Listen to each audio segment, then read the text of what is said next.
Film ऐसे समय में शुरू होती है जब पूरी दुनिया एक सर्वनाश के कारण नष्ट और तबाह हो गई है। सर्वत्र अंधकार फैल गया है और सभी पौधे तथा जीव जंतु नष्ट हो गए हैं। हम एक पिता जॉन और उसके बेटे को एक गुफा में सोते हुए देखते हैं जब अचानक भूकंप से वे जाग जाते हैं। इसके बाद दोनों अपनी यात्रा पर निकल पड़े और रास्ते में इंसानों का मांस खाने वाले लोगों से बचते हुए खाने पीने की चीजें ढूंढते रहे। अगले दृश्य में वे आराम करने के लिए एक जगह रुकते हैं और जॉन अपने बेटे को एक कहानी सुनाता है। अचानक जंगल में आग लग जाती है जिससे उन्हें आगे बढ़ने के लिए मजबूर होना पड़ता है। अंततः वे एक घर में आते हैं और भोजन की तलाश में उसमें प्रवेश करते हैं। केवल मृत लोगों को पाते हैं जिन्होंने भूख के कारण आत्महत्या कर ली थी। जॉन अपने बेटे को एक बंदूक दिखाता है जिसमें केवल 2 गोलियां होती हैं और उसे सिखाता है कि समय आने पर आत्महत्या के लिए इसका इस्तेमाल कैसे किया जाए। इसके बाद हम एक फ्लैशबैक देखते हैं जहां जॉन और उसकी पत्नी आत्महत्या पर चर्चा कर रहे हैं। जॉन की पत्नी, जो उस समय गर्भवती है, व्यथित है क्योंकि वह अपने बच्चे को इस बर्बाद दुनिया में नहीं लाना चाहती है। हालांकि अंततः वह अपने बेटे को जन्म देती है। दृश्य वर्तमान में वापस आ जाता है जहां जॉन और उसका बेटा एक कार के आने की आवाज सुनकर छिप जाते हैं। वे छिप जाते हैं लेकिन कार पास में रुक जाती है और उन्हें शौचालय का उपयोग करने आए एक व्यक्ति द्वारा खोजा जाता है। जॉन उस आदमी को बंधक बना लेता है और उसे निर्देश देता है कि वह बिना कोई शोर मचाए उन्हें ले जाए। हालांकि पास में एक चोर की आवाज से जॉन का ध्यान भटक जाता है और वह आदमी उसके बेटे को पकड़ लेता है। अपने बेटे को बचाने के लिए जॉन उस आदमी के सिर में गोली मार देता है और अपने बेटे के साथ भाग जाता है। अंततः एक नदी के पास छिप जाता है। कुछ देर तक खोजने के बाद और कोई भी व्यक्ति न मिलने पर बाकी लोग चले जाते हैं और जॉन अपने बेटे के साथ उसी स्थान पर लौट आता है। वहां वह उस आदमी को देखता है जिसे उसने पहले गोली मारी थी और उसे एहसास होता है कि वही उनकी दुर्दशा के लिए जिम्मेदार था। फिर हम एक और फ्लैशबैक देखते हैं जहां जॉन और उसकी पत्नी आत्महत्या पर चर्चा कर रहे हैं। लेकिन जॉन उसे समझाने की कोशिश करता है कि उन्हें अपने बेटे की खातिर जीना होगा। वह जॉन से पूछती है कि अगर बाहर के जानवर उनके बेटे को खा जाएंगे तो क्या होगा, लेकिन जॉन ने उसे आश्वस्त किया कि ऐसा कुछ नहीं होगा। वर्तमान दृश्य में जॉन और उसका बेटा एक पुल पर कार में आराम कर रहे हैं और बेटा पूछता है कि क्या वे बुरे लोग हैं। जॉन बताते हैं कि उन्होंने उनकी जान बचाने के लिए उस आदमी को गोली मार दी क्योंकि वे खतरे में थे, अपने बेटे को आश्वस्त करते हुए कि वे बुरे लोग नहीं हैं। उसका बेटा सो जाता है लेकिन जॉन सो नहीं पाता है, इसलिए वह कार से बाहर निकलता है, अपनी शादी की अंगूठी और कार को पुल से नीचे फेंक देता है और अपनी पत्नी के दक्षिण की ओर आगे बढ़ते रहने के शब्दों को याद करता है। जॉन और उसका बेटा फिर दक्षिण की ओर जाते हैं। रास्ते में उन्हें एक बड़ा घर दिखाई देता है और अंदर जाने पर उन्हें तहखाने का दरवाजा बंद मिलता है। वे इसे तोड़ते हैं और पाते हैं कि कई मृत लोग और अन्य लोग बंदी बनाए गए हैं और उन्हें नरभक्षी खा रहे हैं। वे भागने की कोशिश करते हैं लेकिन जब अंदर के लोग वापस लौटते हैं तो उन्हें फिर से छिपने के लिए मजबूर होना पड़ता है। अंत में वे भागने और जंगल में छिपने में सफल हो जाते हैं। जब वे रात में सो रहे होते हैं तो जॉन अपने बेटे को लोगों की भयानक चीखों से बचाने के लिए उसके कानों पर अपना हाथ रखता है। बाद में जब वे खा रहे थे, जॉन के बेटे ने वादा किया कि वे कभी किसी अन्य इंसान को नहीं खाएंगे और जॉन सहमत हो गया। अगली सुबह वे एक घर में प्रवेश करते हैं जो जॉन का घर हुआ करता था और अपने बचपन के दौरान वहां क्रिसमस मनाने की यादें ताज़ा करते हैं। जॉन का बेटा पड़ोसी घर के एक बच्चे को देखता है जिसे उसने पहले कभी नहीं देखा है और उत्साह से उसके पास जाता है। हालांकि बच्चा उन्हें देखकर भाग जाता है और जॉन का बेटा उसका पीछा करने की कोशिश करता है। जॉन उसे पकड़ लेता है और बच्चे का पीछा करने से रोकता है क्योंकि उसने उसे पहले कभी नहीं देखा था।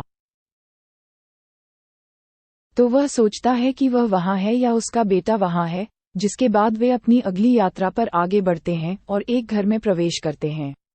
यहाँ बहुत सारी चीजें हैं लेकिन उन्हें खाने के लिए कुछ नहीं मिलता। फिर वहां कुछ समय बिताने के बाद वे आगे बढ़ने के लिए निकल पड़ते हैं। जैसे ही वे घर से बाहर निकलते हैं, जॉन का पैर एक ऐसी जगह पर फंस जाता है जो सामान्य नहीं थी। सब कुछ हटाने के बाद जॉन को एक गुप्त दरवाजा मिलता है और जैसे ही वह अंदर जाता है, उसका सारा दुख खुशी में बदल जाता है। बैंकॉक में खाना बहुत था, इसलिए वह अपने बेटे को भी नीचे बुला लेता है और दोनों पागलों की तरह खाना खाने लगते हैं।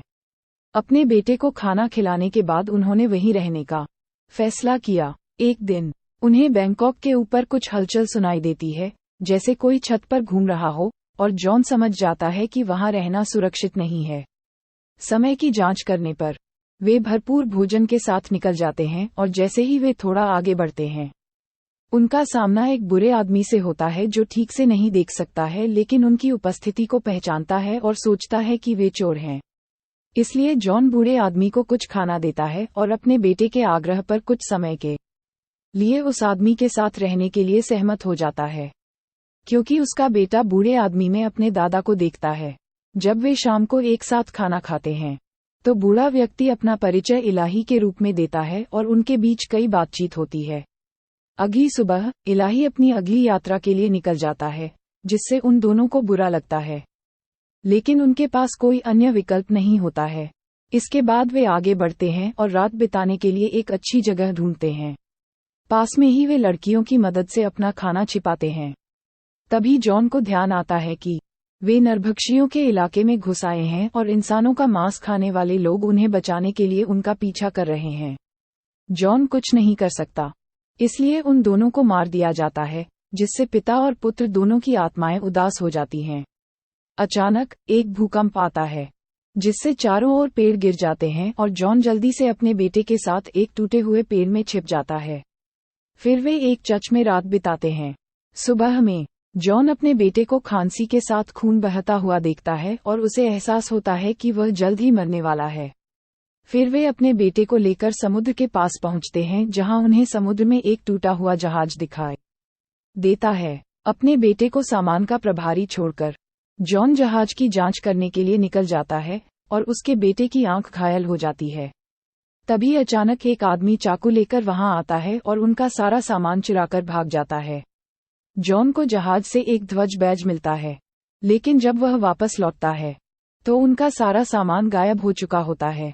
जॉन अपने बेटे के साथ उस आदमी को पकड़ता है और पुलिस चौकी ले जाता है। फिर वह आदमी कहता है कि अगर तुम मेरी जगह होती तो तुम भी यही करती।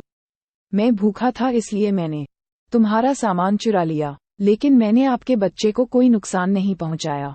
फिर जॉन अपने सारे कपड़े और सामान उठाता है और उस आदमी के लिए कुछ कपड़े और कुछ खाना वहीं छोड़ देता है और दोनों पिता पुत्र आगे बढ़ जाते हैं। थोड़ा आगे जाने पर जॉन की हिम्मत टूट जाती है।